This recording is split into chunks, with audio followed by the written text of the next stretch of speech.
Dobry wieczór, cześć wszystkim, cześć Kuba. Dobry wieczór, cześć Tobie, cześć wszystkim. Witam Was bardzo serdecznie na kolejnym czwartkowym live'ie z cyklu AI News, gdzie moim współrozmówcą jest Kuba Król. Cześć Kuba oficjalnie. Cześć. A ja nazywam się Anna Prączyk-Komiotek, gdyby ktoś jeszcze mnie nie znał, w internecie jestem znana jako Anna Pro. Ja pokrótce streszczę, o czym będziemy mówić, a potem przejdziemy do omawiania. Po pierwsze, chcę powiedzieć o śmiesznych rzeczach w wyszukiwarce Google, czyli co tam AI ciekawego podsuwa w Google jako sugerowane odpowiedzi. I to był jako główny temat odcinka na miniaturze, więc na to pewnie wszyscy czekamy najbardziej. Powiemy sobie też, dlaczego Scarlett Johansson chce pozwać OpenAI. Trochę o tym mówiliśmy poprzednio, ale teraz się pojawiły jakieś nowe informacje. Powiemy sobie też bardziej technicznie, to też dla widzów na kanale Programistyczne Świry AI, o GitHubie, Copilocie z nowymi rozszerzeniami. Będzie też o modelach językowych, czyli o nowym multimodalnym modelu od Meta, czyli dawniej Facebook, gdyby ktoś nie zanotował, że się nazwa zmieniła, więc będzie Meta Chameleon, czy tam Meta Chameleon, jakkolwiek zwał, tak zwał, mniej więcej tę stronę. I będzie też trochę o generowaniu grafik dzięki AI. Tam też było w tym tygodniu bardzo dużo newsów, więc cały porządny zestaw newsów przed nami, więc zostańcie do końca, a jeżeli jesteście tutaj po raz pierwszy, to koniecznie dawajcie suby, subskrybujcie kanał Anna Pro oraz kanał tego pana. Programistyczne Świry AI. Dokładnie tak, Programistyczne Świry AI. Super, to co, to przechodzimy do pierwszego newsa, Kuba? Jasne, ale jeszcze mamy news zerowy, moi drodzy. W związku z tym, że najczęściej tutaj mówimy o OpenAI, zmianach w czacie GPT, postanowiłem uczcić to pięknym tatuażem z logotypem czatu GPT. Mam nadzieję, że mnie sam... Pokazuję to na zbliżeniu jeszcze, uwaga, pokazuję to na zbliżeniu. Bo niektórzy nie wierzą, myślą, że to jakieś sobie dokleiłem w AI, ale to, proszę, się rusza. Było warto. Czy chcesz opowiedzieć nam historię tego tatuaża, czy tak jak cytując, chłopaki nie płaczą, historii tego tatuaża i tak nie zrozumiesz?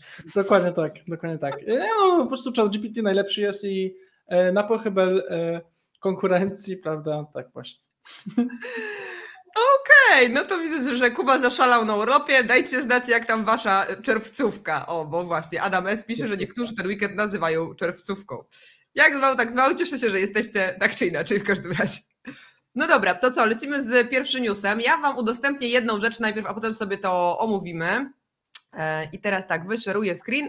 Mianowicie, co Google, wyszukiwarka Google dopalana sztuczną inteligencją próbuje nam podpowiedzieć, co możemy zrobić. Na przykład, jeden z tweetów mówi, że jeżeli na przykład chcecie, Sen się nie przykleja do waszej pizzy.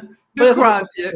Chcecie sprawić, żeby jednak wasz ser trzymał się tej pizzy, to co można zrobić? No każdy normalny człowiek albo po prostu tak zje, jak jest, albo następnym razem zrobi coś innego. Natomiast Google twierdzi, że trzeba przykleić to klejem.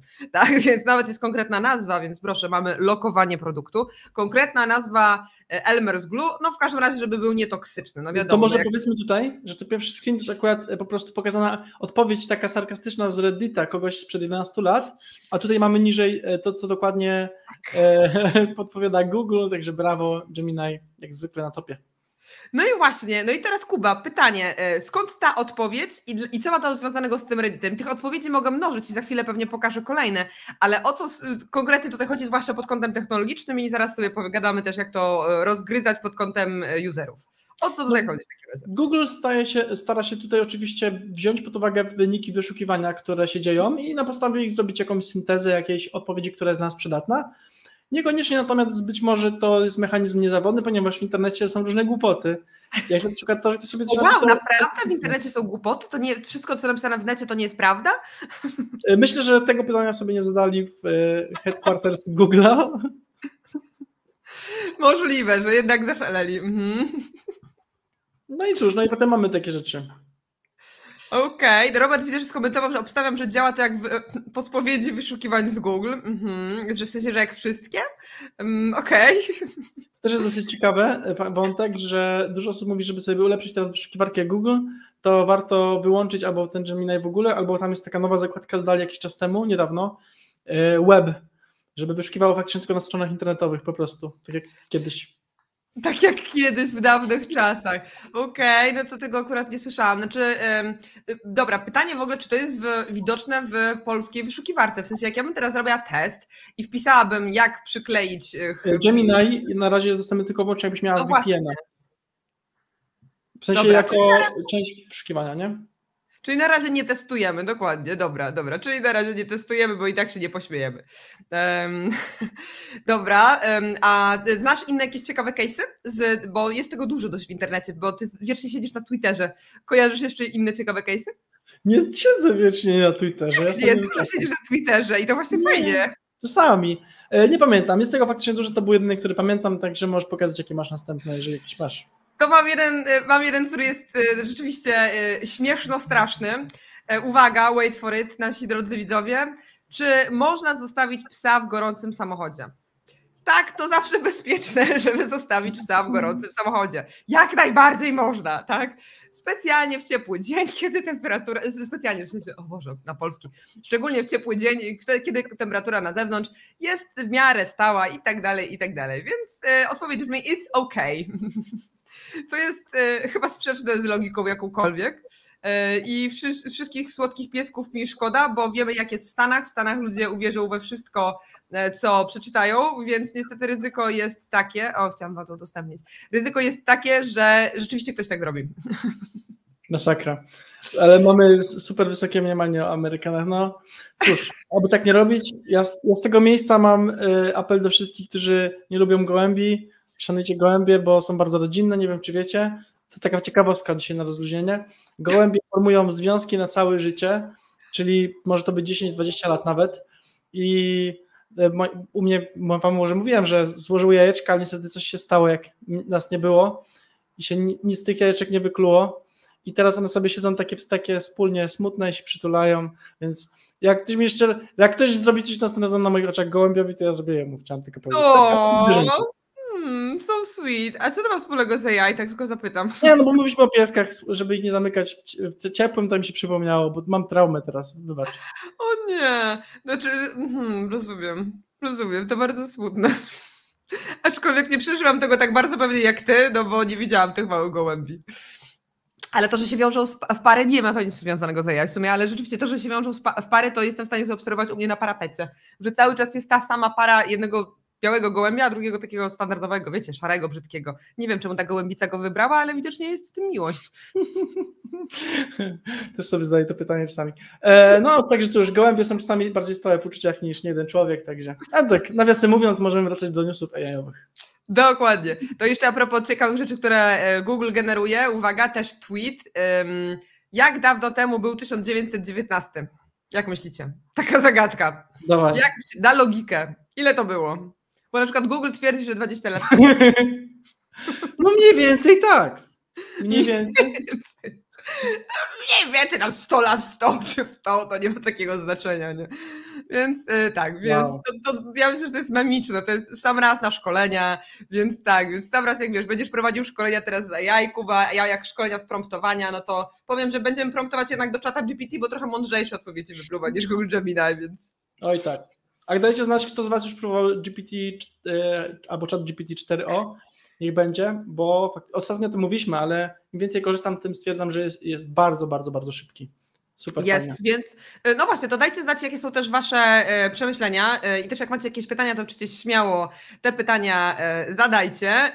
Natomiast ja mam swoje przemyślenia w tym temacie, że naprawdę raz, że jest szybki, dwa, że generuje naprawdę tak dobre odpowiedzi, czyli jest szybki tak jak trójka, a generuje tak dobre odpowiedzi jak czwórka albo i lepsze. Więc znowu ChatGPT jest moim największym przyjacielem. Jak miałam taki moment, że gdzieś tam te odpowiedzi z czwórki mnie aż tak nie zadowalały, gdzieś tam no, czasami się mylił. Tak, ten model 4o jest zdecydowanie lepszy, aczkolwiek ostatnio wymyślił genialną rzecz. Uwaga, robiłam agendę całodniowego szkolenia, tak wiecie, no tak standardowe jakieś szkolenie rozpisywałam na bloki tematyczne, że najpierw jakaś jedna część marketingowa, potem przerwa 15 minut, znowu część marketingowa, no i znaczy w sensie część o marketingu, no i zwykle zajmuje mi to tam 15 minut do pół godziny, no jest to męczące, bo trzeba tam policzyć te minuty i tak dalej. I wygenerował mi parę razy już te agendy dobrze, ale ostatnimi czasy, ostatnio jak zapytałam go, czy może mi wygenerować agendę, takie wytyczne, taki program, no to bardzo ładnie zaprojektował tą agendę, oprócz tego, że zrobił 15 minut przerwy przed całym zakończeniem. Czyli załóżmy, że szkolenie o 16 miało ostatnią przerwę, od 16 do 16:15, a potem od 16:15 jest zakończenie. Tak jakbyśmy musieli wszyscy wyczekać do końca. Piękne. O co chodzi? Nie wiadomo. Więc wiecie, no w sumie na logikę to się spinało, bo chciałam mieć 3 przerwy w trakcie szkolenia. Miałam. No zgadza się. To jeszcze może zróbmy 2 newsy w tym temacie. Jeden ostatni komentarz od Roberta możemy kliknąć. Które, że ja korzystam... Tak, Okay. ale moduł rozmowy dźwiękowej dalej jak wcześniej. To może warto o tym powiedzieć, bo mam wrażenie, że jest trochę niezrozumienie, dosyć spore. Nie ma, jeszcze nikt nie ma dostępu do modułu rozmowy takiej prawdziwej, która była pokazana na demo. To będzie dopiero jako alfa uruchomiona w przeciągu najbliższych kilku tygodni. Jeżeli ktoś ma teraz dostęp już do tego, że może rozmawiać, to stara już funkcja sprzed kilku miesięcy, która działa bardzo prymitywnie, to znaczy tłumaczy z naszej mowy na tekst wrzuca do GPT i potem znowu bierze to, co wypluł GPT i wrzuca do syntezy dźwięku. I to na razie stara wersja i to jest zgodnie z oczekiwaniami, nikt nie ma dostępu do tej nowej jeszcze, więc trzeba chwilę poczekać. A mam jakieś informacje, ile trzeba poczekać? Bo to byłoby ciekawe, żeby można byłoby kilka rozmawiać. do wersji alfa, więc się domyślam, że no pewnie 2-3 miesiące, żebyśmy wszyscy dostali. No ale to też ciężko tak przewidywać. No bo wiesz, bo sam Altman chyba ostatnio jakiegoś tweeta wrzucał, wydaje mi się, że to u niego ktoś mi repostował, coś albo podsyłał, że on uwielbia rozmawiać teraz z telefonem, który stoi obok, w zasadzie z czatem GPT, gdzie jest odpalony, który jest odpalony na telefonie i żeby rozmawiać z nim tak jak z kumplem z pracy na przykład. I myślę, Boże, jakie to jest genialne! Ja generalnie pracuję z domu, bo w biurze jest bardzo dużo rozpraszaczy i czasami ciężko mi się skupić, ale czasem potrzebuję z kimś pogadać i wtedy niestety mój mąż jest poszkodowany, bo idę do pokoju obok, tam gdzie on pracuje i jego zagaduję. Więc żeby tego uniknąć, stwierdziłam, że byłoby genialnie, że postawię sobie mój telefon obok i będę na niego gadać, no ale właśnie zburzyłeś moje marzenia, Kuba. Ale właśnie masz tą opcję dostępną, bo to jest ta stara opcja rozmowy. Ale on czasami się wywala i to dość często, bo ja dużo gadam. No dobra, może już tego nie znosi. W każdym razie męża masz wytrzymalszego od AI, tego twojego męża. Może jednak nadal lepszy od AI. Ale jeszcze słuchajcie, jeszcze jest jedna a propos news. Pozdrawiamy, tak, pozdrawiam Patryka. Jeszcze jest jeden news ciekawy, z wczoraj w sumie. Mieliśmy o nim nie mówić, ale jak zwykle dla Was na żywo relacjonujemy Hello Breaking News, łamiące newsy. A mianowicie pojawiło się dla wszystkich kont, również darmowy, dostęp do GPT-sów, które są niezwykle istotne, o których Wam mówiliśmy wielokrotnie z Anią, że to jest możliwość stworzenia własnej wersji czatu GPT, nakarmienia własną wiedzą, dostosowania go do swoich jakichś właśnie potrzeb konkretnych. Bardzo często jak robimy szkolenia, to mówimy pewnie też, ja na pewno, że to jest rozwiązanie bardzo wielu problemów, w ogóle takich, jakie można sobie wymyślić z AI. I od wczoraj wszystkie konta, jak powiedziałem, również darmowe, mają do tego dostęp, jak się zalogujecie. Nie wiem, jak to jest na telefonie, ale na komputerze w lewym górnym rogu, tam będzie moje GPT-sy chyba, a na pewno w wersji angielskiej będzie w każdym razie GPTs. Można sobie się pobawić, bardzo polecam, to jest naprawdę fajne miejsce, a jeżeli teraz macie to za darmo, nic tylko korzystać. Super sprawa. W ogóle też fajnie o tym opowiadałeś ostatnio na storiesach bodajże na Facebooku, więc obserwujcie Kubę na Facebooku, bo Kuba fajnymi rzeczami się dzieli na bieżąco i na YouTubie, na kanale też, więc podsyłam Wam też linki do kanału Kuby, jeżeli ktoś ogląda nas z innego miejsca niż kanał Kuby, no i też link od razu do mojego kanału, a co tam? 2 naraz. Natomiast ale a propos GPT-sów, to właśnie to też zauważyłam, że już są dostępne i to jest w ogóle mega opcja, bo ja na przykład będę w przyszłym tygodniu szkoliła firmę, która całkiem dobrze radzi sobie w pisaniu promptów, no bo jak ja zwykle szkolę, to raczej z tych narzędzi AI do pisania tekstu, to jest najbliższe mojemu serduszku, więc akurat z tego tematu szkolę, więc pisanie promptów, zaawansowane pisanie promptów, też tworzenie GPT-sów. I ku mojemu zaskoczeniu ta firma genialnie ogarnia prompty i pisanie, ale na przykład nie mieli w firmie wdrożonych GPT-sów. No jakoś nie wiedzieli, jak to stworzyć, wersja darmowa byłaby lepsza dla nich, mimo wszystko na tym etapie, na którym są. No ale teraz ten news, tak jak mówisz, świeżynka z wczoraj, spowoduje, że więcej osób będzie mogło sobie testować tych asystentów, no i myślę, że też pokaże, że ten chat GPT rzeczywiście może rozwiązywać dużo problemów, bo i tak jak gadaliśmy wcześniej, i działy compliance, a propos naszej rozmowy na Facebooku, i sami marketerzy, i HR-y, rekruterzy, EB, no w ogóle cała masa, tylko kwestia tego, żeby wiedzieć, jak takiego GPT-a zrobić, a z tego co wiem, to te techniczne aspekty Kuba ogarnia na swoich szkoleniach, prawda Kuba? Zapraszam, jakubkról.pl. Tak, jak najbardziej.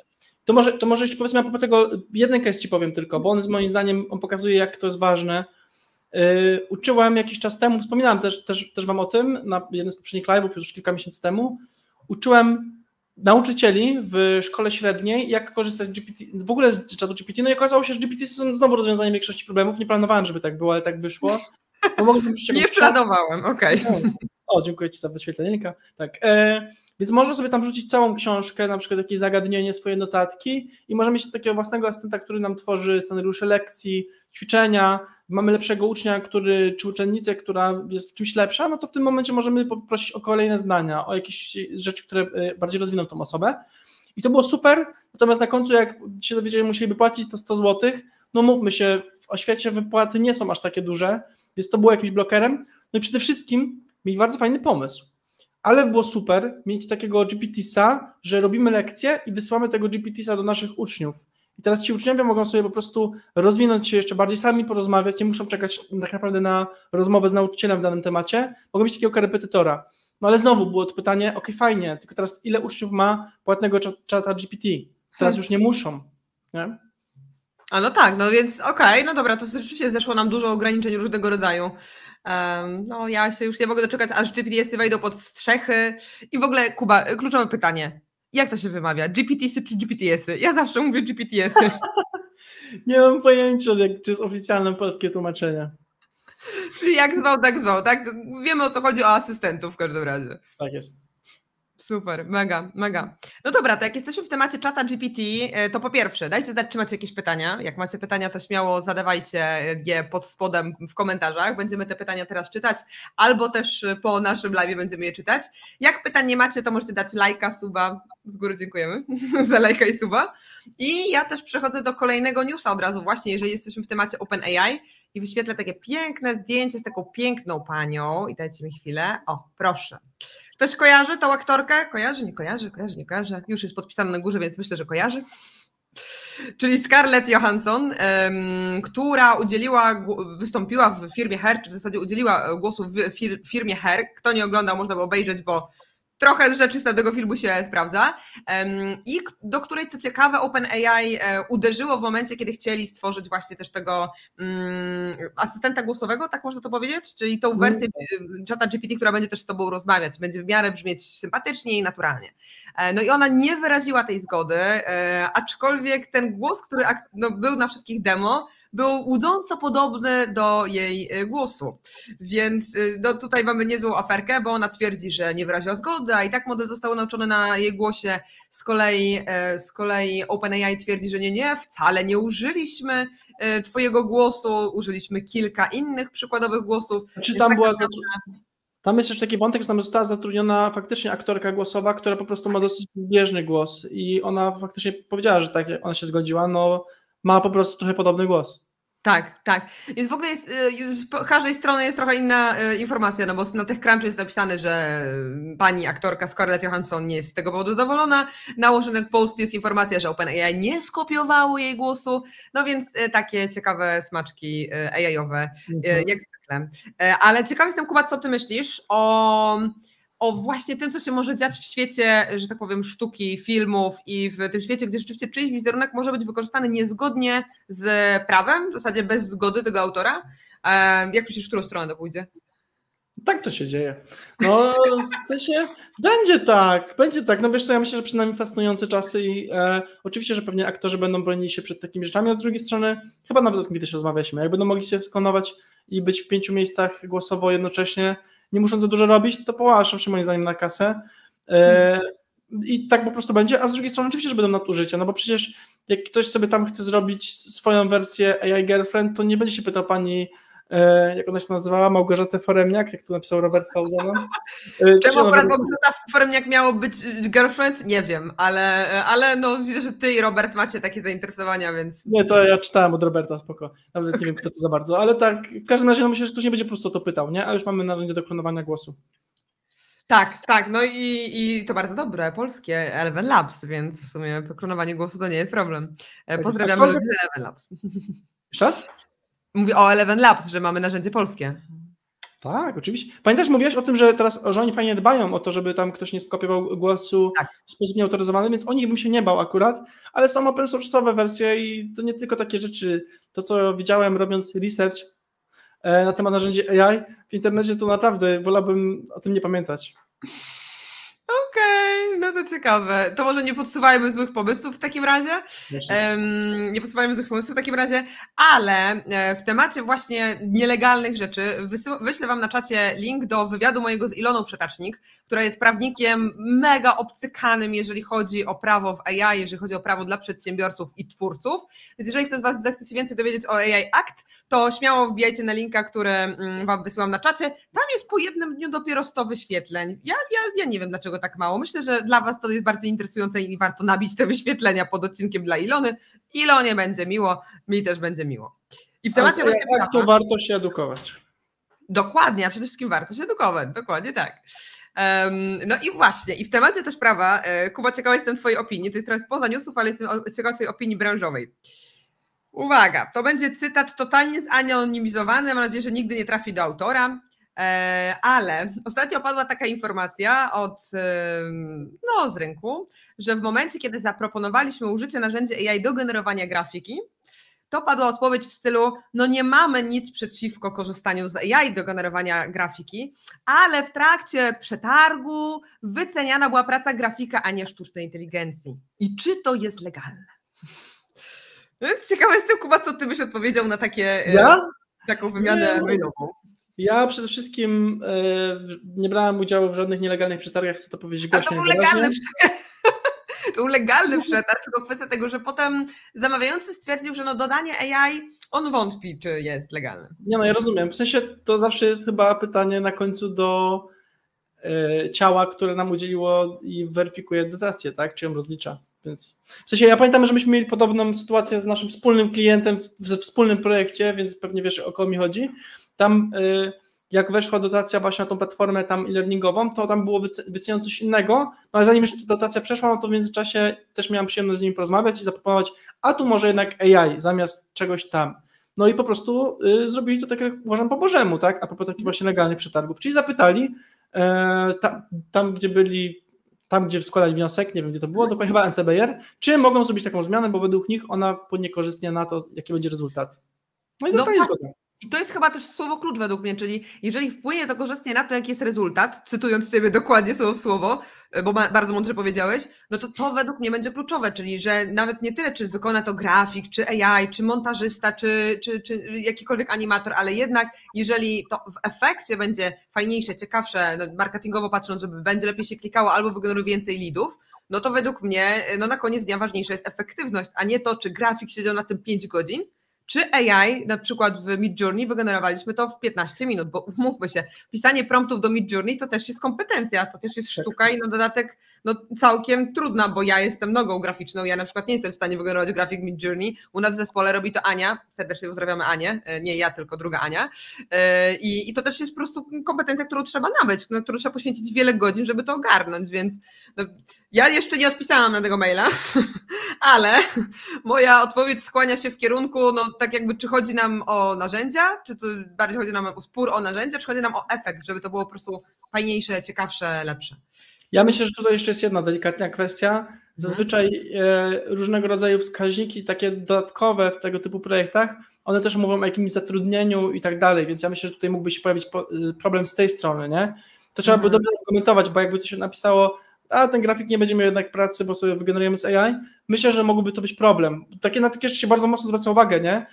Na diversity też, na takie inclusion, w sensie dużo rzeczy, które sprawiają, że każdy chętny może wziąć udział na przykład w przetargu potem, czy być wykonawcą, podwykonawcą takich rzeczy. Myślę, że to są delikatne tematy. Jakby to napisać, tak jak ty powiedziałaś, czyli nie będzie tutaj uczestniczył grafik, ale ktoś inny z kompetencjami nowoczesnymi, żeby promptować, to myślę, że wtedy mogłoby to przejść. Bez tego mogło być ciężko. Czyli tak trochę też wytłumaczyć ludziom, jak to działa. No właśnie ciekawa jestem waszej opinii. Jak wy byście, załóżmy, że jesteście przy jakimś projekcie, jak wy byście ocenili, jak mielibyście dwie prace i dostalibyście informację, że jedna została zrobiona przez grafika, druga przez AI, czy bardziej wartościujecie jedną czy drugą, czy bardziej patrzycie na przykład na kwestie wizualne, estetyczne? Dajcie znać nam w komentarzach, jestem ciekawa waszej opinii, co wy o tym myślicie, czy rzeczywiście to praca AI może być mniej warta z jakiegoś powodu.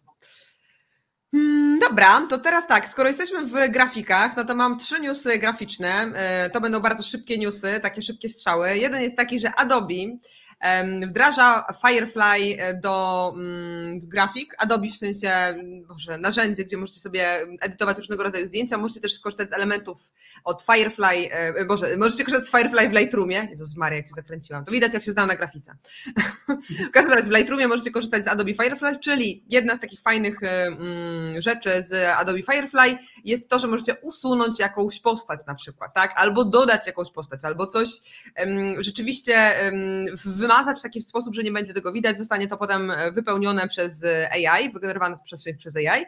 Oczywiście inne narzędzia też próbują to robić, bo nawet w Canwie teoretycznie jest coś takiego, no ale delikatnie mówiąc Canva nie ogarnia tego jeszcze. Wiele tuli graficznych próbuje teraz wdrażać różne elementy AI, ale to nie do końca zawsze wchodzi, więc widać, że na pewno tutaj Lightroom będzie gdzieś trochę do przodu pod tym kątem, no bo Adobe to jest bardzo fajny partner. Też mamy newsa z Midjourney, że Midjourney wprowadziło możliwość pracy grupowej nad projektami graficznymi. Więc to myślę, że jest całkiem ciekawe, czyli że już teraz możecie sobie tak naprawdę pracować w kilku, nie wiem dokładnie co ta funkcja teraz jest, bo oczywiście jak chcę to znaleźć, to na szybko nie mogę, natomiast jest możliwość pracowania w grupie nad jakąś grafiką, czyli trochę tak jak macie różne rzeczy w Canwie i możecie sobie grupowo pracować nad projektem, to w Midjourney teraz też to będzie możliwe i myślę, że to jest fajne, bo Midjourney pod kątem Generative AI do grafiki, no, radzi sobie według mnie najlepiej. I mamy jeszcze jednego newsa z Leonardo. Ty chyba swego czasu wspominałeś o Leonardo AI, tak mi się wydaje. Tak, bo ty korzystasz też z Leonardo? Tak. Mega. No właśnie, no i Leonardo też przeszedł do kolejną rewolucję. Jeżeli ktoś z Was korzysta z Leonardo regularnie, to może teraz się cieszyć tym, że Leonardo wprowadza funkcję tworzenia takich spójnych postaci. I nie wiem, czy wiecie albo próbowaliście kiedyś tworzyć jakieś postacie w narzędziach AI do generowania grafik. Natomiast zwykle problem jest to, że raz sobie wygenerujemy tą postać, ona za drugim raz czasem jest podobna, czasem jest już zupełnie inna, za trzecim, czwartym jest już coraz gorzej. No DALL-E sobie nie radzi z tym totalnie, wiem, bo to przerabiałam i niestety totalnie sobie z tym nie radzi. Midjourney chyba sobie całkiem radzi, ale to też nie są postacie 1:1, to zależy co tam się zapromptuje i ile się tego napisze. Natomiast Leonardo okazuje się, że rzeczywiście teraz ma mieć już taką funkcję wkrótce, która spowoduje, że będzie można wyglądać kogoś w stałym wyglądzie, stałym stylu w różnych scenariach. Więc to myślę, że też jest taki fajny news graficzny. Bardzo fajne. To jest fajne do generowania po prostu spójnej postaci. Zresztą Stable Diffusion już to od dawna ma, oni też korzystają ze Stable Diffusion między innymi, więc wypadałoby. Tam jest w ogóle taka fajna opcja, że można sobie po prostu jakby stworzyć, ja nie pamiętam, to się chyba jakoś model nazywa, ale właśnie bierzesz na przykład jakąś osobę, ale to też chyba są różne obiekty i właśnie one będą czymś, na podstawie czego możemy sobie potem tworzyć prompty. O, mega. To nie jest jedyne narzędzie, które to ma, ale jest jedyne, które ma to chyba w wersji darmowej też. No właśnie, ja jakoś Stable Diffusion jeszcze nie testowałam, jak mówię, nadal ja jestem noga graficzna, ja się do tego przyznaję, więc ja nie wiem, jak to dokładnie działa w Stable Diffusion, ale kojarzę też inne narzędzia AI, które pozwalają generować spójne postacie, tylko że tam czasami jest w regulaminach potem problem, czy te grafiki będą dalej wykorzystywane, czy nie, bo wiecie, tych narzędzi AI jest jak grzybów po deszczu, powstaje cały czas tyle jak grzybów po deszczu. No i niestety ja nie jestem, ja nie jestem taką osobą, która testuje od razu każde narzędzie, bo no, trzeba by się przyjrzeć, jak oni mają prawnie różne rzeczy ogarnięte, bo można się nieźle wkopać, no właśnie z tym, co się tam wrzucam. Więc ja jestem tradycjonalistką, ChatGPT forever, więc chyba sobie zrobię, wiesz, symetryczny tatuaż do swojego. Fajnie na live wyglądało. Dobra, to za tydzień się widzimy, to możemy to Spoko, dobra. To nie wiem teraz, jak ja to zrobię, ale może jakoś dam radę. No dobra, to podrzucam Wam linka na czacie do tego newsa o Adobe Firefly. Kuba, może jakiś news techniczny w takim razie. Dobra, ale jeszcze tu widzę, że mamy komentarze, bo pytałaś o rzeczy i to jest dużo odpowiedzi. Bo pytanie było takie, co się liczy, czy się liczą właśnie te efekty na końcu, czy narzędzia, czy też jakieś miększe rzeczy i tu widzę, że Iza odpisała, Robert odpisał. No dobra, i zapiszę jedynie wizualne i estetyczne efekty, to czyli, no właśnie, czyli efekt sam w sobie, mega. Robert napisał z kolei twarz nam to zasłoniło, ciężko jest to ocenić, bo zależy od skomplikowania prompta. Wydaje mi się, że nie ma aż tylu rzeczy, które są bardzo skomplikowane pod kątem promptów, pisząc tu o copywritingu czy grafice. Albo może mi się zdaje, bo sam to umiem. No czasami jest coś takiego jak klątwa wiedzy, że nam się wydaje, że to jest banalnie proste, a tak naprawdę potem się okazuje, że prompt, który nam się wydawał banalnie prosty, dla kogoś jest w ogóle olśnieniem, objawieniem i w ogóle wow, fajerwerki. Więc ja bym tutaj w sensie ja bym bardziej doceniła to, że ktoś potrafi dobrze pisać prompty, no bo bez tego no, ciężko jest dobrze korzystać z narzędzi, w sensie te efekty są średnie, więc jak się pisze te prompty, ma znaczenie. Tak przynajmniej jest moje zdanie. No jeszcze Robert pisał, że choć wiadomo, kompetencje powinny być opłacane adekwatnie. No. Kuba, komentarze jakieś? No comment. Lećmy do czegoś technicznego. Dobrze, no to dajesz, czyli technicznie, czyli o czym byśmy chcieli teraz, do czego byśmy chcieli przejść, bo nie wiem, którego linka wyświetlać. Wyświetlaj, którego chcesz, bo ja nie widzę, co chcesz, a mi to wszystko widzi. Widzę, że dzisiaj zdajesz się na mnie. Okej, to ja mam news, który będzie bardzo niestandardowy i techniczny, ale niestandardowy, tylko ciekawe jestem, czy mi się wyświetli bez konieczności płacenia. Uwaga, Kuba, to jest news na styku techniczny, a graficzny. Ojejku. No, wiem. Boję. No, ale to będzie z grubej rury. Jeżeli czytałeś moje notatki, to nie będziesz zaskoczona, a jeżeli nie czytałeś, to uwaga. Microsoft Paint ma teraz wstawkę AI. No fajnie czy nie fajnie? No bo możemy teraz z Painta, przypominam, z tego Painta, gdzie możecie wygenerować coś rysowanego ręcznie, bardzo brzydko na przykład, posłużyć się teraz AI-em i zostało to ogłoszone też na tej konferencji Microsoftu, która mówiła oczywiście o całej masie innych też feature'ów, no ale tam też był ten news, że Paint zostaje zboostowany AI-em. Więc pytanie, Kuba, co o tym myślisz? Czy to jest kolejny game changer i kolejne niesamowite narzędzie? Nie wiem. Kilka rzeczy. Jak myślisz? Ja mam mieszane uczucia, w sensie nie wiem.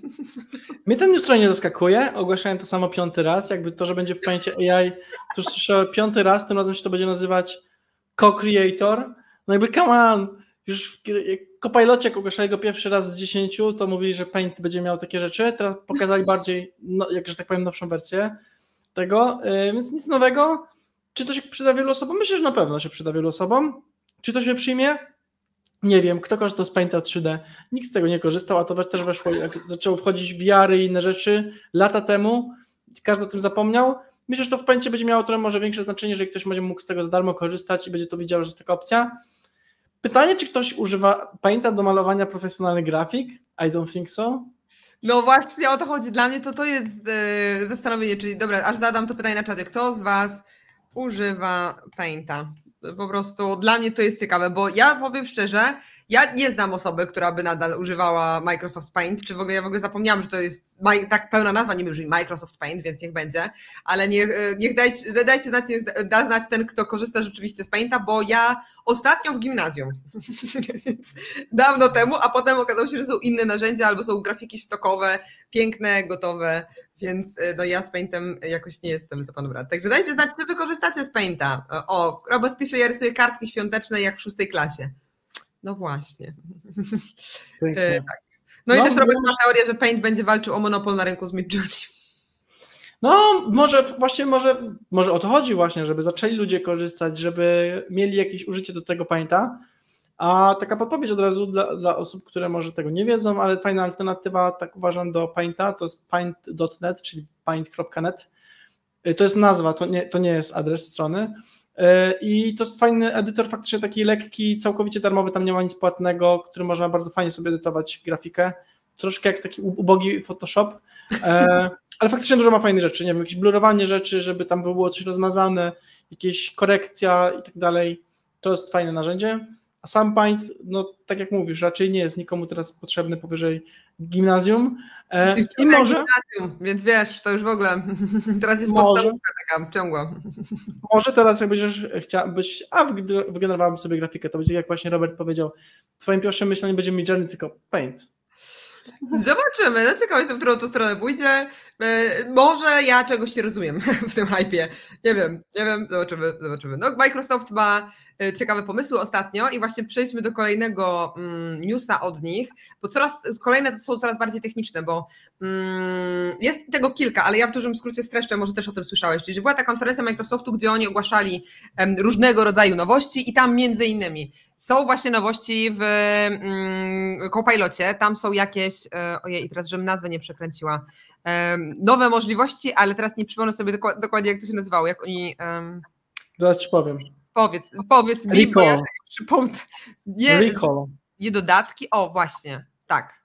To, więc może o tym sobie od razu powiemy, ale w ogóle też Microsoft wprowadza nowy komputer zboostowany AI-em, w sensie w ogóle z jednej strony możecie sobie jeżeli macie narzędzia Microsoftowe typu Teams, typu Worda albo PowerPointa, możecie oczywiście korzystać teraz z Copilota na komputerze, ale dodatkowo oni ogłosili, że będą, jeżeli dobrze rozumiem, tworzyć też komputer, który będzie w ogóle cały zboostowany AI-em. Więc to, wiecie, nie wiem, czy to wyprze MacBooki i nie wiem, czy w tym przypadku się nie zmieni MacBooka na komputera zboostowanego AI-em, ale ciekawa jestem, czy ty czytałeś o tym newsie i czy technicznie rzeczywiście to będzie taki wielki boom, czyli komputer, który będzie zboostowany AI-em, to jest coś, czego teraz potrzebujemy, czy może niekoniecznie? Nie potrzebujemy tego, oni dobrze o tym wiedzą. Znaczy jeszcze wyjdzie dużo innych laptopów od innych firm, które faktycznie w to idą wszyscy. Natomiast ten konkretny, którym jest Microsoft Surface, który się nazywa Copilot Plus PC, no to jest marketingowe takie gadanie trochę, nie? W sensie to są jakieś tam różne rzeczy, które faktycznie w środku są. Myślę, bardziej ciekawsze akurat jest tutaj nie AI-owe rzeczy, a mianowicie, że ten komputer jest na nowej architekturze, która sprawia, że Windows w końcu może działać tak długo jak Mac. To jest fajne. No, nareszcie. To bym chciał, a nie jakiś tam AI. Szczerze mówiąc, trochę to jest wszystko taka marketingowa sieka i powiedzmy sobie może od razu o tej funkcjonalności, która się nazywa właśnie Recall i tutaj mamy teraz na dole ten właśnie nagłówek, bo to jest mega fajna, akurat ciekawa rzecz, bo jest tak dużo wokół tego szumu. Recall oznacza, że on nagrywa wszystko, co robimy w każdym momencie, robi screeny naszych działań i jest w stanie, jak my powiemy, co robiłem w zeszły piątek o godzinie 13, to nam może odtworzyć, co robiliśmy, albo nam opowiedzieć, co robiliśmy. I jest to funkcja niezwykle ciekawa, na pewno jak ktoś dużo robi na swoim komputerze, natomiast bardzo dużo osób mówi, że to jest absolutne narażenie naszej prywatności, bo Microsoft będzie wszystko nagrywał i Microsoft tutaj odpowiada, spokojnie, nie bójcie się, wszystko staje na waszym komputerze. Tylko to jest argument trochę taki absurdalny, bo to dalej jest na naszym komputerze. Jak się nam ktoś włamie do tego komputera, to będzie mógł ściągnąć wszystko, co robiliśmy. I tutaj warto też powiedzieć o dwóch rzeczach, a mianowicie pierwsza jest taka, że można sobie wyłączyć na przykład konkretne aplikacje, żeby tego nie robiły, żeby tam nie było widać, co robimy, ale z drugiej strony nie można wyłączyć na przykład to, że będzie widać, jak wpisujemy hasła, loginy, numery kart kredytowych. Wszystko to widać domyślnie. Wolniej, jeszcze raz, bo to, że on będzie nagrywał, to słyszałam, w sensie, że nagrywał, w sensie... Dobra, umówmy się, że narzędzia do nagrywania rozmów już są i to, że ktoś mnie nagrywa lub nie i o tym wiem lub nie wiem, no to jest swoją drogą, no bo w Microsoftie, w Teamsach, czy do Teamsów są możliwe dołączone różnego rodzaju wtyczki, albo same Teams też potrafi nagrywać, tylko że czasami jesteśmy tego świadomi, bo mruga nam czerwona lampka, a czasami nie, no bo ktoś po prostu może wszystkie rozmowy nagrywać bez naszej wiedzy, co teoretycznie nie jest legalne, no chyba, że mamy umowę o pracę, to pracodawca może wszystko, ale teraz wracając do tego, co powiedziałeś o tym Recall, czyli on będzie nagrywał każdą akcję na kompie łącznie z tym, że ja wpisuję sobie hasło do bankowości i na przykład on jest w stanie mi w jakiś sposób to właśnie wyłapać po tych znakach, które będzie widać na monitorze? Tak, robi ci screena cały czas wszystkiego, co robisz. Właśnie numery kart kredytowych, jak piszesz na Messengerze, piszesz jakiś dokument w Wordzie, na Drive'ie, cokolwiek. Generalnie cokolwiek robisz, wszystko będzie nagrywane cały czas. Więc ja szczerze mówiąc nie cieszę się jakoś super na tą funkcję, nie byłbym super jej użytkownikiem, bo mimo właśnie tych zapewnień, że to wszystko jest procesowane u nas na komputerze lokalnie, ktoś się w końcu do tego włamie. No, Mateusz napisał ciekawy komentarz, Mateusz Świderski podczas wpisywania hasła AI zasłoni oczy ręką. Ale właśnie nie, bo to jest taka ciekawostka. Są takie narzędzia, na przykład, które się nazywa Microsoft Clarity, swoją drogą super narzędzie marketingowe. Tak. I zresztą ono działa jak Hotjar, jak każde inne tego typu, że jak ktoś wpisuje dane, które potencjalnie są delikatne, to ich nie zapisuje, na przykład numery kart i hasła, ale też generalnie myli się, ale woli być taki troszeczkę za bardzo wychodzący do przodu, nawet jak ktoś pisze w koszyku, że chce 3 sztuki, no to też nam się zabluruje, żebyśmy nie widzieli, że to są 3, bo może to jest numer karty. Nie wiedzą tego. I to jest fajne, no bo to jest ochrona tego, żeby nie było widać tego, co się wpisuje. W przypadku tego Recalla na ten moment nie ma w ogóle takiej opcji i cokolwiek wpisujemy, to jest po prostu widoczne i nie uważam, żeby to było dobrym pomysłem, po prostu. No, to jest ciekawe. To ciekawe jestem, po pierwsze, czy ludzie będą tego świadomi. To jest moja pierwsza rzecz do zastanowienia. Po drugie, jak się dowiedzą, jak rzeczywiście to działa, to czy będą chcieli z tego korzystać, czy będą szukać od razu, jak to wyłączyć, bo a propos narzędzia Microsoft Clarity czy Hotjara, też polecam, oba te toole, no to w momencie, kiedy ja na przykład mówię o tych narzędziach na szkoleniach marketingowych, jak pokazuję im demo, że o, patrzcie, tutaj ktoś wchodzi na stronę i nagrany został ruch taki i taki, to ludzie są w takim szoku, że ich każdy ruch jest nagrywany, a to nie jest nowy tool, no umówmy się, no nie ma, on co najmniej jest 7 lat, ja już co najmniej 7 lat o tym na szkoleniach mówię, może i więcej, ale no to, że jesteśmy monitorowani, to nie jest jakiś hipernews i ja bym się specjalnie tym nie przerażała, natomiast z drugiej strony, jak się mówi o tym ludziom, którzy słyszą to po raz pierwszy, to jest takie Jest tak. inwigilacja? Jesteśmy na każdym kroku inwigilowani. No, tylko wtedy to jest nagrywanie ekranu, wiesz, na zasadzie, że autor strony nagrywa sobie swoją własną stronę, no nie? A nie, że nam nagrywa wszystko, co robimy na komputerze i wszystkie inne strony. No to jest pewna różnica drobna. No tak. Ale też zawsze jak to komuś pokazywałem, szczególnie jeszcze kiedyś, to też zawsze Jezus Maria, nagrywają. Nie, ale... Nagrywają, nie zgodziłem się, oni nagrywają. No dokładnie. Ja nie wiedział. No dobra, to w kontekście właśnie Teamsów jeszcze i Microsoftu, jeszcze też Copilot w Microsoft Teams teraz ma dołączyć, w sensie Copilot ma dołączać jako członek zespołu, na przykład jako dodatkowa osoba do naszych spotkań na Teamsach. Nie wiem, kiedy ostatnio mieliście spotkanie na Teamsach, ale teraz może dołączy do tego spotkania jakaś dodatkowa osoba, która może Wam pomagać nie tylko robić transkrypcję ze spotkania, ale też pomagać w jakiś sposób w organizacji spotkań i zarządzaniu projektami. Tak bardzo enigmatycznie to w newsie przeczytałam. Czyli no pewnie po pierwsze transkrypcja. W transkrypcji można wynotować różne rzeczy, na przykład zrobić checklistę, zrobić to-do listę i szybciej poradzić sobie z zarządzaniem takimi codziennymi taskami.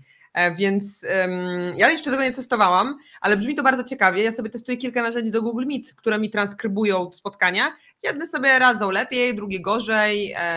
Jedne w ogóle mają fajniejszy UX, inne teraz takie nowsze narzędzie testuję, UX do bani. Zasłania mi całe okienko czata na Google Meet, więc nic nie jestem w stanie napisać na czacie.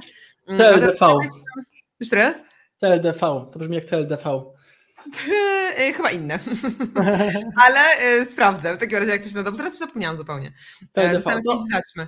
Ale w każdym razie, jak dajcie znać w komentarzach, czy wy używacie, bo to jest dla mnie mega ciekawe, czy używacie jakichś narzędzi do transkrypcji spotkań? Bo ja widzę, że one mi się bardzo przydają, dlatego, że ja zawsze byłam kujonem i się w ogóle z tym nie kryję, zawsze byłam kujonem i zawsze po pierwsze bardzo dużo notowałam na wykładach, zajęciach, ale też na spotkaniach.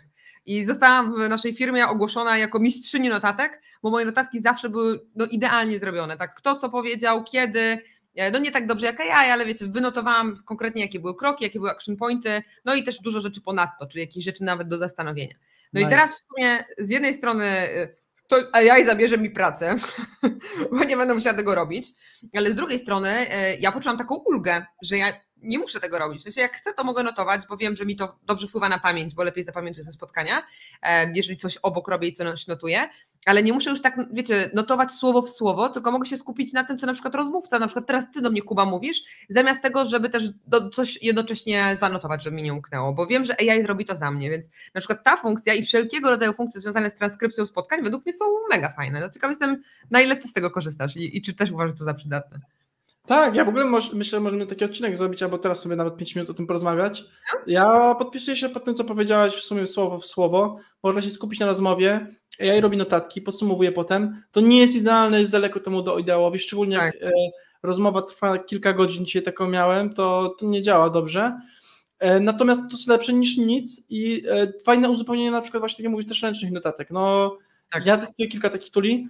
Używałem długo TLDV. Uważam, że jest bardzo kiepski ze względu właśnie na interfejs, który zasłania mi okienko czatu. A jak się zacznie, to powiem, dobra, znalazłam to narzędzie. Nazywa się Taktiku. To jest wtyczka do Chroma i ona też zasłania okienko czatu. Więc w ogóle ja muszę jak debil prosić mojego rozmówcę, ty stary, czy tam stara, czy droga pani, proszę napisz mi coś na czacie, bo ja nie widzę okienka czatu, dopóki mi ktoś coś nie napisze. I jak mi ktoś coś napisze, to mam jakieś 15 sekund, żeby na to odpowiedzieć i żeby to okienko mi się wyświetliło na Chromie. Co ciekawe, wydaje mi się, że właśnie w Chromie to działa gorzej, ale jak kolega korzystał z tego toola na Mozilli, no to tak to okienko czatu nie było zasłonięte. No ale nadal, no to nie powinno być tak, że ja nie mogę z innej funkcjonalności korzystać, bo korzystam z narzędzia AI do transkrypcji. Dla mnie najlepsze są te, które faktycznie dołączają tak jak ma to działać w Teamsie, czyli po prostu dołączają jako nowa osoba. Bardzo fajnie mi się sprawdza teraz Files. No, testowałeś? Bo ja właśnie tego nie testowałam, nie wiem czemu. Bardzo to jest fajne, szkoda, że trzeba za te wszystkie tyle kurde płacić, ale trudno. Jest dobry, jest fajny plan free, który pozwala się już uzależnić od niego. Tak jak, wiesz co na przykład tam jest fajnego? Nie musisz tego w ogóle używać, tylko on sam ci śledzi twój kalendarz, jak jest cokolwiek w twoim kalendarzu, to wie, żeby dołączyć. Masz też drugi tryb, że możesz po prostu go dodawać jako osoba do spotkania na kalendarzu i wtedy dołącza. Sam wysyła powiadomienia wszystkim przed spotkaniem, że będzie takie narzędzie i że będzie robił notatki. Ma fajną apkę mobilną, o tym też chyba wspominałem, którą po prostu jak sobie rozmawiamy między sobą, w offline mogę położyć na stole i on też to dodaje potem jako spotkanie, nie? Też robi z tego właśnie podsumowanie. Robi action itemy, czyli jakie mamy podjąć działania, kto o czym mówił, jakie były tematy, podsumowania. Fajne narzędzie, dla mnie się sprawdza. Wow. Jak w Białymstoku powiedzieliśmy, dla mnie się podoba. Pozdrawiamy Maćka Nisterowicza, który zawsze tak mówi. Dla mnie się podoba. No dokładnie. Ja ze Śląska jestem, a nie sam. No w każdym razie fajne narzędzie. Bardzo polecam, tylko jest drogie jak wszystkie te narzędzia, w sensie $12 za miesiąc. To może nie jest tragedia, ale czemu nie za darmo? Dokładnie. No ja jeszcze wcześniej z takich tuli korzystałam z Scribble. Oni mają na $13 za miesiąc. I Scribble był fajny do czasu, kiedy nie trzeba było korzystać z supportu. Wyślę Wam alternatywne narzędzie. I Scribble generalnie był fajny, nie zasłaniał okienka czatu, więc działał spoko. Tylko niestety często mi się wypinał z Google Meeta i niestety czasami po prostu coś się nie zanotowało. Kosztuje bardzo podobnie, bo kosztuje $13, więc to nie było jakiś tam mega inwestycja. Ja wiem, że tak płaciłam przez chyba 2 miesiące, ale dopóki coś się nie zaczęło psuć, nie zaczęłam pisać do supportu, się okazało, że ten support to spisuje w kratkę. Nie wiem, może miałam pecha, ale mi odpisywał w kratkę, to stwierdziłam, że to ja jednak zaoszczędzę te $13 i sobie daruję. Nie będę z tego korzystała, więc testuję teraz inne narzędzia, ale nie znalazłam. Jednak $20 za miesiąc, bo to się wyświetlało w płatności za rok. Czyli drożej niż Scribble. Brzydko. Znaczy właśnie mówię o Scribble, wiesz? Tak? Myślałam, że o Wszystkie narzędzia są. Wszystkie narzędzia są drogie. Ale ja jestem pewna, że wcześniej płaciłam mniej, ale ja zrezygnowałam z ich usług w lutym, więc możliwe, że wiesz, cena poszła w górę. No. Ja mam wrażenie, że oni wszyscy, wiesz, pewnie by przychodzili na 4, może to pójdzie w dół, jak na 4 zaczną przychodzić, nie? Mhm. No dobra, to czekaj, to tych narzędzi jest kilka, to poczekaj. Mówiliśmy o Fireflies, mówiliśmy o Scribble, o Tactiku i jeszcze w ogóle chciałam pokazać jedno narzędzie, którego nie testowałam, ale słyszałam same dobre opinie i już tam poprosiłam kogoś w teamie, żeby ten tool przetestował i nazywa się Guide. I służy do tego, o czym w zasadzie, co nazwa sugeruje, czyli żeby robić różnego rodzaju guidy, podręczniki, manuale. Na przykład jak potrzebujecie komuś wyjaśnić na przykład jakąś procedurę w firmie, no to nie wiem jak wy, ale ja nienawidzę tego spisywać ręcznie. Uwielbiam robić notatki na spotkaniach, ale spisywanie procedur, jakbym nie musiała, to bym nie robiła, ale że prowadzę własną firmę, to muszę to robić, aczkolwiek zwykle szukam przyjemniejszych zajęć, a to zostawiam na dzień, kiedy mam więcej czasu. Natomiast jest to po prostu czasochłonne, bo muszę bardzo szczegółowo zapisać, jakie kroki trzeba wykonać, uwzględnić to, że ktoś może nie rozumieć tych pojęć, które ja znam, muszę czasami niektóre rzeczy tłumaczyć, a guide pozwala na nie tylko zrobienie szybciej takiej właśnie checklisty, procedury, na szybsze wyjaśnienie komuś czegoś, ale też mamy od razu wideodokumentację i oni w ogóle twierdzą, że ta wideodokumentacja powstaje 11 razy szybciej, czyli nie dość, że obok tekstu masz wideoinstrukcję, to jeszcze to wszystko według nich trwa 11 razy szybciej niż standardowe tworzenie tego typu procedur checklist. A że ja tych procedur checklist teraz tworzę na potęgę, bo jak mój zespół się rozszerza, no to wprowadzając kolejne osoby, chcę im przekazać, jak dana rzecz ma być zrobiona w najlepszy możliwy sposób, no to ja tego będę teraz testowała na masę, więc już w czerwcu mam nadzieję, że będzie widać pierwsze efekty i wtedy się z Wami podzielę, czy rzeczywiście ten guide sobie tak świetnie radzi, czy rzeczywiście ocena 5/5, czy może niekoniecznie. No jestem bardzo ciekawy, bo dużo osób o to często pyta, ale nie podoba mi się, jak widzę, że nie ma żadnego demo, tylko muszę się zabukować na demo, jakby come on. Żyćko, ale wiesz, mają IKEA wśród klientów, może to już ma o czym świadczyć, także nie wiem, w sensie nie wiem. Jestem też ciekawa, na ile to się będzie różniło od Luma, bo ja też częściowo niektóre instrukcje robię w Lumie, nie wiem jak ty, ale mi się zdarza też w Lumie robić instrukcje, aczkolwiek Loom, tam jest jakiś problem z transkrypcją, chyba sobie z polskim nie radzi. W sensie świetnie mi nagra kroki, które wykonam, ale transkrypcja w języku polskim no nie, potrafi się wyłączyć. W sensie teoretycznie działa na polski, ale potrafi się przyłączyć z nienacka na angielski i tam się, wiecie, dziwne słówka gadrują. Także tak. Czyli co, the winner is Fireflies na ten moment? Na ten moment u mnie wygrywa. Tylko mam straszny ból, że wiadomo czego, że muszę płacić tyle, ale ja wam powiem tylko jedną rzecz i to jest dosyć fajne. Co prawda skończyło mi się właśnie miejsce, a tam jest tak, że transkrypcji jest bardzo dużo, tam są 800 minut za darmo co miesiąc, tylko po prostu chyba są 4 rozmowy podsumowane przez AI w darmowym planie. Więc jest ten plan naprawdę jest okej. Okej, to też ciekawe, bo te Tule, na przykład ten Scribble czy Tacticu miały po 10 tych spotkań? Strasznie dużo. Aczkolwiek tylko tam masz 10 spotkań łącznie, nie? A tu ci robi tak, że on ci transkrybuje i tak wszystkie. Tylko nie wszystkich robi podsumowania. Czaję. Tak to wygląda. No to ciekawe. No dobra, dajcie znać, czy macie jakieś pytanka. A my jeszcze mamy jednego newsa. Mamy chyba ich sporo, ale może już o jednym powiedzmy. Bo znowu nie skończymy do 22, jak tak dalej pójdzie. Tak. Pytanie, o którym jeszcze chcesz powiedzieć, bo ja widzę że po liście, że jeszcze ich jest dużo. A to jak chcesz. Ja mam jednego newsa, którego nie dopisaliśmy do listy, ale uważam, że jest niezwykle interesujący. To zostawmy tą wisienkę na torcie na koniec. To ja jeszcze jeden news z Microsoftu, bo ten akurat z tych wszystkich newsów z konferencji Microsoftowej myślę, że był też spoko. A dla twórców internetowych, jeżeli tworzycie kanał na YouTubie, tak jak my na przykład, pamiętajcie, sub i łapka w górę. Natomiast jak tworzycie na przykład kanał na YouTube albo myślicie o tym, no to teraz jest będzie ciekawa funkcja od Microsoft Edge. Nie wiem, kto korzysta z Microsoft Edge, ale być może są tacy.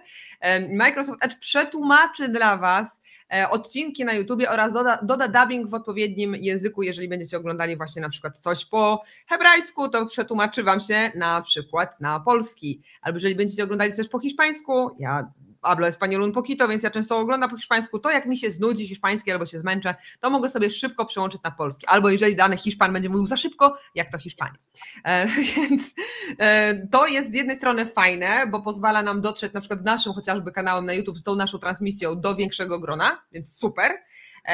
Z drugiej strony pytanie, ile osób korzysta z Microsoft Edge, jak bardzo do większego grona to dotrze, no nie wiem, mam trochę wątpliwości, muszę spojrzeć na statystyki, ale też ciekawe jest też to, że w ogóle żeby wygenerować napisy na YouTube, no to mój team tam spędza powiedzmy 15 minut, tak, żeby wygenerować te napisy, sprawdzić, czy są poprawne, wgrać i tak dalej, a teraz coś będzie działało instant. Więc możemy zaoszczędzić, na przykład na 4 odcinkach w miesiącu możemy zaoszczędzić godzinę czasu, co już w perspektywie znowu miesiąca, roku jest ogromnym zaoszczędzeniem czasu dla zespołu, dla firmy, no i po prostu zaoszczędzeniem zasobów, więc tutaj ta korzyść wydaje mi się naprawdę spoko pod kątem biznesowym.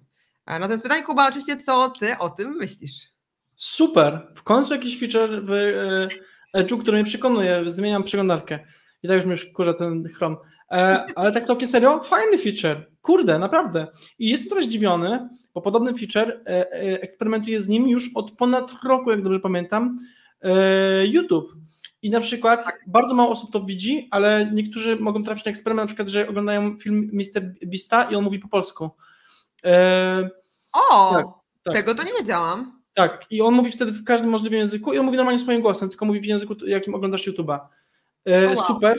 I jeżeli oni to chcą wprowadzić, z tego co tam było napisane, że to będzie działać w innych też miejscach, na przykład na LinkedInie, na facebookowych, uważam, rewelacyjny pomysł.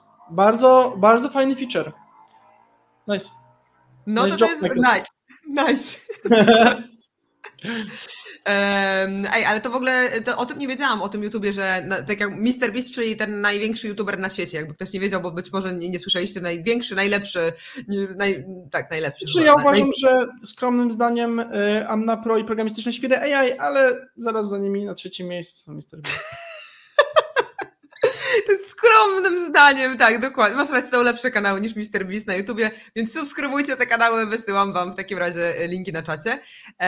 Ale to jest w ogóle ciekawe, no, czyli że to byłoby naprawdę mega. I ja widzę tylko jedno zagrożenie, albo 2. Jedno, ja na przykład lubię uczyć się języków obcych i mi to rozszerza perspektywę na świat, czyli jak się nauczyłam angielskiego, trochę inaczej patrzę na niektóre rzeczy, jak uczę się hiszpańskiego, okazuje się, że to samo słowo może znaczyć zupełnie co innego w innym języku, ale też może mieć inne konotacje językowe, że wiecie, my patrzymy na coś, że coś jest dobre, a w innym kraju może być złe. I mi to rozszerza perspektywę i powoduje, że jednak też inne są połączenia neuronalne w mózgu. Sorry za moje nerdzenie, ale generalnie chodzi mi o to, że jesteśmy w stanie więcej nauczyć się o świecie i przez to wymyślać lepsze rzeczy. Jesteśmy bardziej kreatywni dzięki temu, że uczymy się języków obcych.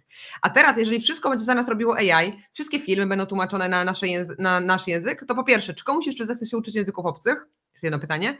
I drugie pytanie, czy nas to nie ograniczy w jakiś sposób jako ludzi? A z trzeciej strony, czy to nie jest jednak tak, że pewne osoby są po prostu wykluczone cyfrowo przez to, że nie znają języka, Tak. szczególnie osoby starsze? Ja myślę, że to nie będzie aż tak duży problem, bo zobacz, że filmy też mamy z dubbingiem i z napisami bardzo często i każdy sobie wybiera na co ma ochotę, nie? Okej, no dobra, z tym to widzisz, jakim z mądrym to dobrze pogadać. Bo w sumie to mnie przekonałeś, bo jak sobie tak myślę o pokoleniu moich rodziców, mój tato lat 84, więc dość sporo, no to w jego szkole nie uczono angielskiego. Hiszpańskiego też nie. Rosyjski ledwo wjechał. No. Więc wiecie, więc w momencie teraz, jeżeli coś się pojawia po angielsku, no to bez dubbingu no on nie obczai, o co tam chodzi. Więc no to tutaj, jeżeli chodzi o to wykluczenie cyfrowe, czy to seniorów, czy to w ogóle osób, wiecie, z pokolenia naszych rodziców, to myślę, że to jest jakiś argument, który mógłby mnie przekonać. Czyli, że oni i tak, osoby starsze i tak szybko się nie uczą języków obcych, bo po prostu mózg tak już szybko nie działa po pewnym tam roku życia. No i tutaj mogłoby to pomóc. No bo myślę, że to jest w sumie ciekawy argument.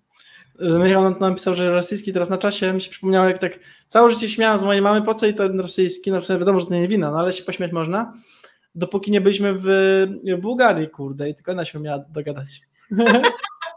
Ale ja też miałam mówić po rosyjsku, tak, znam jakieś pojedyncze zdania, na przykład jak ciebie zawód. Ja coś tam znam, bo w mojej podstawówce też uczono rosyjskiego i to paradoksalnie się przydaje w jakichś tam krajach typu, gdzie my ostatnio byliśmy, gdzie się to przydało. Nie w Gruzji, tylko w Czarnogórze. W Czarnogórze okazało się, że cyrylicą jest dużo rzeczy napisane i mój mąż nie potrafił sobie żarcia zamówić, a ja śmigałam. No, jak byłem tam ostatnio, to miałem tak jak twój mąż, też nie potrafiłem się dogadać. Wszędzie tylko słyszałem ruski, a to wiecie, to jeszcze początek wojny, to ja tak wszędzie patrzyłem, się rozglądałem. No właśnie, czy można, czy nie można używać? O proszę, Michał napisał, ja was lubię. No pięknie, my ciebie тоже. I Kuba nie wiadomo, czy zrozumiał, o czym my tu rozmawiamy, ale z kontekstu. Tak jest. No dobra, to czekaj, chyba teraz z mojej listy newsów chyba tyle, bo że strasznie jeszcze mam. Microsoftu, strasznie dużo newsów. Wydaje mi się, że coś pominęłam jeszcze, ale to sobie zachęcam was, żebyście obejrzeli tą konferencję Microsoftową i jeżeli tam macie jakieś smaczki, które wam się podobały, podrzucajcie nam jako pomysły na kolejne odcinki. A teraz pora na twój news. O Boże, tak. Kuba z Wyborczej? No właśnie, przecież to jest ulubione źródło informacji wielu Polaków. No niech będzie, no dobra, to lecimy z Wyborczą. Ale żeby wytłumaczyć, czego z Wyborczej. Wysłałem ci z Pulsu Biznesu płatny, wysłałem ci z Business Insidera płatny i tylko z Wyborczej się otwiera, jasno. A tylko z Wyborczej jest bezpłatny. A, no dobra, no to. A nie, czekaj, też jest płatny. No, nie, już zamknęłam okienko, już jest okej. Da się to workaround zrobić. Okej, dobra. Ale tu i tak w pierwszym, znaczy później chyba masz i tak zablokowane, jak masz w dół, pojedziesz. Da, spoko, dobra, ale to chociaż początek. No dobra, to o co chodzi w tym newsie? A rzeczywiście. No, ale nieważne, bo tu już wszystko jest napisane. Nie, może i lepiej, nie będziemy nabijać. Nieważne.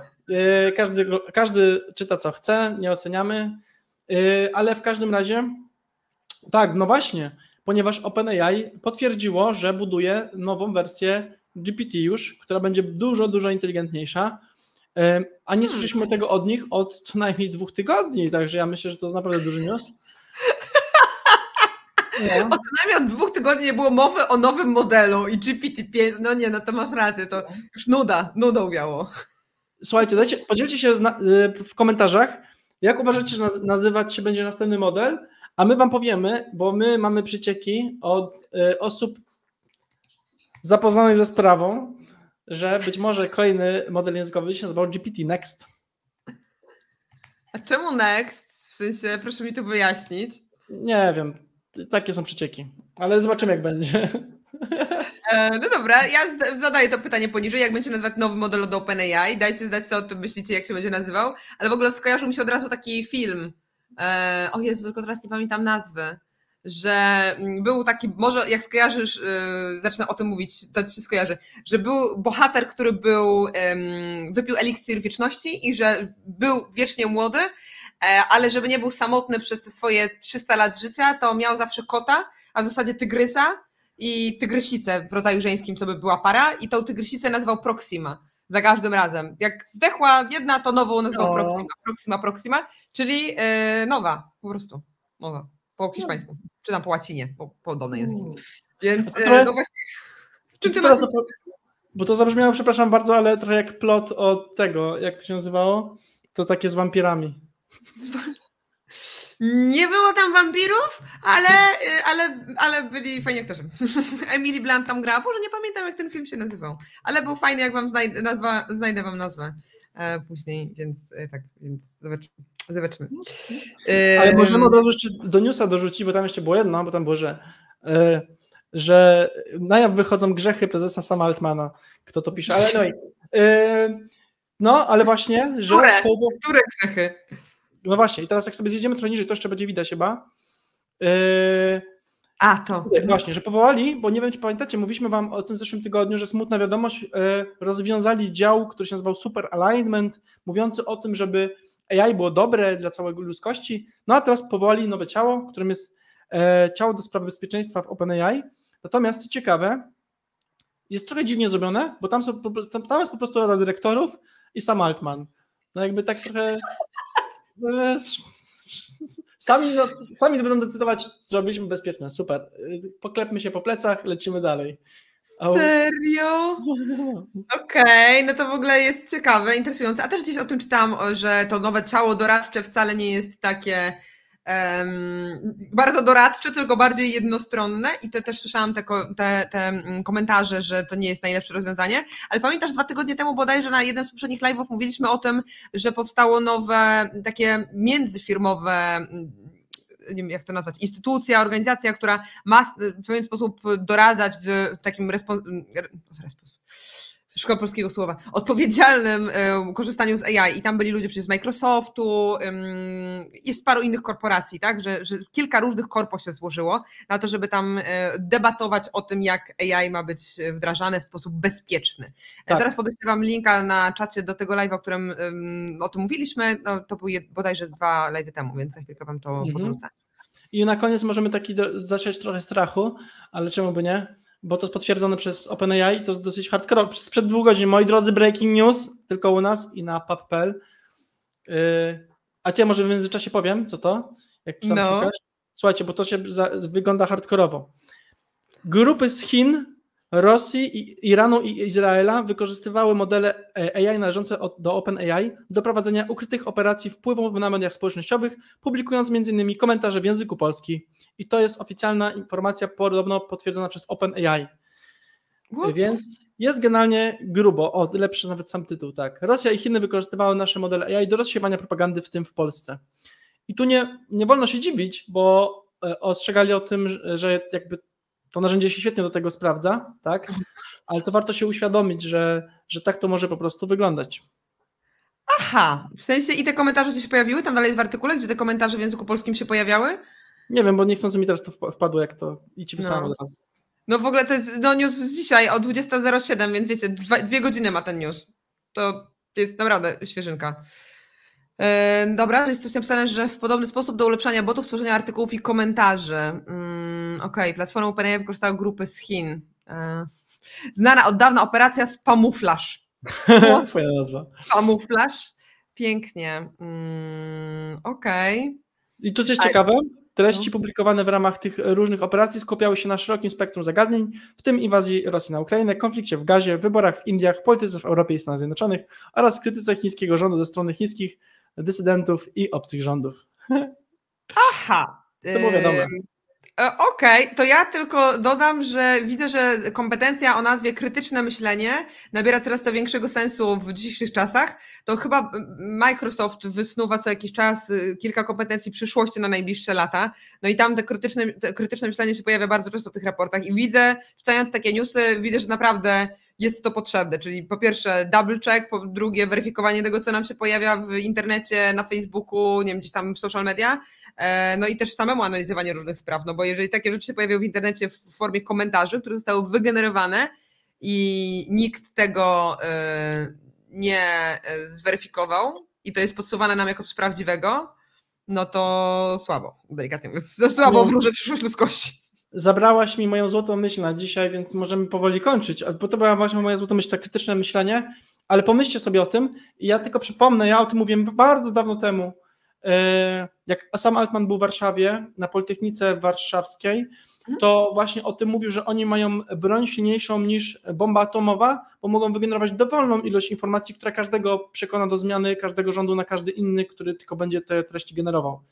I to nie jest jakieś sobie wymyślone, dystopijne wizja sama Altmana. Każdy rząd, każda operacja wojskowa czy tajna jest w stanie wygenerować w naszym własnym języku, biorąc pod uwagę nasze preferencje i bańkę informacyjną, jaką jesteśmy, takie treści, żebyśmy albo byli są skłóceni, albo dalej wierzyli w to, co wierzymy, żeby nasz kraj rozsadzać od środka, albo każdy inny. I taka jest smutna rzeczywistość, że bez krytycznego myślenia, które kiedyś było ważne, a teraz jest jeszcze ważniejsze, długo nie przetrwamy. No, to jest prawda. Ale... A nie wybory. No, ale to teraz to mnie, powiem ci, rozwaliłeś tym newsem, naprawdę. Kuba, no nie wiem w takim razie, jaka będzie nasza złota myśl, ale jeszcze widzę, że są komentarze, więc najpierw zanim zbiorę myśli po tym newsie, to przeczytam parę komentarzy. Michał Go na przykład pisze, że ładne obrazy w tle i myślę się, że to jest do ciebie, że są ładne obrazy w tle, bo ja tam raptem mam serduszko z konkursu, a ty masz pięknego listka i piękny mózg. Wszystkie wygenerowane, prawie wszystkie 13 obrazów, które wiszą tutaj u nas, są wygenerowane przez AI, przez Midjourney. Polecam. Mega. Midjourney polecamy. I Bartłomiej wcześniej pisał, że znając życie leniwe głównie na TikToku. Pewnie na TikToku. I tu chyba było też o tych... Po tych komentarzach, tak. Tak, no dlatego nie mam TikToka. W sensie zrezygnowałam, już mnie tam nie mam, ale no TikTok też, ilość newsów, które się tam przewija, też jest zastraszająca. Ktoś jeszcze do nas dołącza. Od pierwszego Mega K mnie tu nie było, a Kuba tu wjechał z jakimś tatuażem. Była mowa na początku o tym tatuażu. Była mowa. Jakby skończymy live'a, to zachęcamy, żeby obejrzeć od początku, żeby poznać historię tego tatuaża. Ale to ja może powiem, bo co jak co, ale my tutaj nadajemy 24 na dobę tylko prawdę jeszcze. Chyba, że nam nie zapłaci. Mój mail w stawce, nie żartuję, ale to nie będziemy was oszukiwać, to oczywiście jest naklejka, która mam nadzieję zajdzie za kilka dni, ale na konferencji jak znalazł, bo ludzie pomyślą, że jestem walnięty jakiś. Ale jakby spodobał mi się twój post na Facebooku, swoją drogą właśnie obserwujcie Kubę na Facebooku i na LinkedInie, bo takie różne smaczki, ciekawostki się pojawiają i właśnie Kuba publikował też post, że w ogóle teraz będę miał taki tatuaż, bo tam chyba coś pisałeś, że dziewczyna mnie namówiła, czy coś takiego, już nie pamiętam. Coś tam był jakiś taki wątek storytellingowy i myślę sobie, Boże, to tak urealnia to story, w sensie nie wierzyłam, że to jest prawdziwy tatuaż, wiedziałam, że to albo jest henna, albo naklejka, albo cokolwiek, ale to, że napisałeś, że to cię ktoś do tego namówił i to ktoś bliski, tam źle, o kurde. Wiesz, jak moja mama zareagowała? No. Moja mama jak zareagowała, jak to zobaczyła i mówię, mamo, Iza mnie namówiła do tego. O nie, to nie ja. Było warto. Przepraszam, mamo, pozdrawiam. Pozdrawiamy mamę Kuby. O Boże, no i Michał tak, odpowiedział sobie sam. Najpierw było pytanie, czy bolało, a potem, to nie bolało. No nie, no to nie bolało. No więc tak to. No dobra, to ja podrzucam wam linka do Kuby posta, gdzie pisał o tym tatuażu. Dajcie mu lajka, no nie bądźcie tacy, dajcie mu lajka, jak zaraz tutaj gdzieś tego linka wygeneruję. No to i tak jest tylko dla znajomych, bo to nie chciałem, żeby ktoś pomyślał. Żeby wszyscy pomyśleli, że jesteś fajny. No, tak. Dobra, to w takim razie kończąc, najpierw jeszcze wątek reklamowy. Pamiętajcie, żeby subskrybować kanał Programistyczne Świry AI, czyli kanał tego pana i drugi kanał. I Anna Pro. Dokładnie tak. I subskrybujemy kanał Anna Pro, więc subskrybujemy te dwa kanały, więc pamiętajcie, żeby dawać łapki w górę, bo to jest dla nas informacja, czy to, co dla was tworzymy, rzeczywiście jest dla was interesujące, ciekawe i czy warto się spotykać co tydzień, w czwartek, o jakiejś chorej 21, ale czy warto właśnie? Kuba, myślisz, że warto? Czy warto było szaleć? Tak, ja myślę, że warto, bo zawsze się czegoś dobrego dowiecie. A ja mam jeszcze jedną drobną uwagę dla wszystkich, którzy nas oglądają na żywo, a być może oglądacie to nagranie, ale jeszcze przed najbliższym tygodniem, jeżeli ktoś z was będzie na Carpathian Startup Festie, słyszałem, że to jest bardzo duże wydarzenie, dziękuję Aniu za zaproszenie. Będziemy z Anią, jeżeli ktoś będzie miał ochotę się przeciąć gdzieś, pogadać o sztucznej inteligencji, o AI-u albo czacie GPT, o niczym więcej ja nie będę rozmawiał, tylko AI, to zapraszamy. Bardzo chętnie z wami porozmawiamy. Dokładnie tak. A właśnie, już prawie zapomniałam, że tam razem jedziemy. Już myślałam, że ja zawsze forever alone, więc tym bardziej zapraszamy. Ja akurat na Carpathian Startup Fest będę miała prezentację o wystąpieniach publicznych, bo nie wiem, czy wiecie, ja w poprzednim wcieleniu zawodowym byłam trenerem wystąpień publicznych. Nadal to robię, aczkolwiek trochę mniej, bo jest to mało skalowalne i już teraz rozwijam zespół, ale nadal co jakiś czas zdarza mi się prowadzić szkolenie z wystąpień publicznych lub prezentacje i akurat tam na Carpathian Startup Fest będę mówiła o perswazyjnych wystąpieniach publicznych. I co to znaczy? To znaczy tyle, że jeżeli chcesz przekonać innego członka zespołu, inną osobę, żeby zrobił coś, co ty chcesz, to musisz znać techniki perswazji, albo jak chcesz przekonać szefa, żeby dać ci podwyżkę, albo żeby realizował twój projekt, to też musisz mu to w jakiś sposób zaprezentować. Do tego właśnie się przydają perswazja, nie mylić z manipulacją, perswazja i techniki wystąpień publicznych. I o tym będzie miała prezentacja.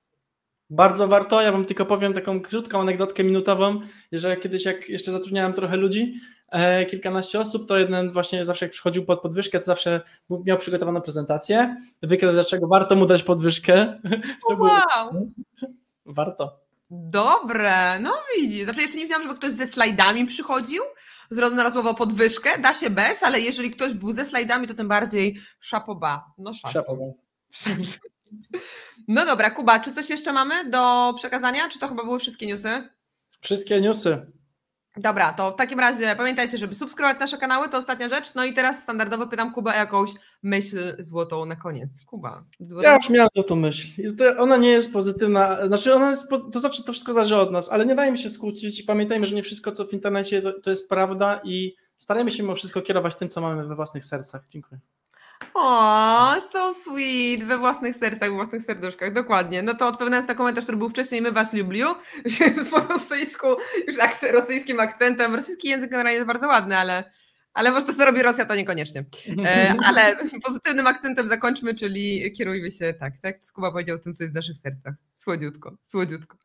No dobra, to co? Widzimy się w takim razie za tydzień, czwartek, 21. Pamiętajcie, żeby subskrybować nasze kanały, bo zawsze dla was mamy wszystkie najświeższe newsy, więc łapki w górę, suby i widzimy się za tydzień. Trzymajcie się ciepło. Dziękujemy. Pa.